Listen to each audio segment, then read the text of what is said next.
BNP ক্ষমতায় আসলে থাকতে পারবে সর্বোচ্চ 3 বছর, আজকে সময় আরো কম মনে হইতেছে।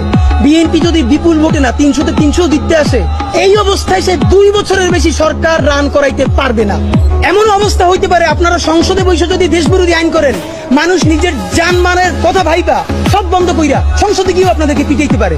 সুতরাং নির্বাচনের চেয়ে সেই ক্ষমতা কেমনে সুসংহত করবেন এইটা মনে রাখেন। কেন পারবেন না? হিসাব সোজা ভাই, মানুষের হাত খুলে গেছে, মানুষ মার খাইতে খাইতে এখন মার দিয়া শিখে গেছে।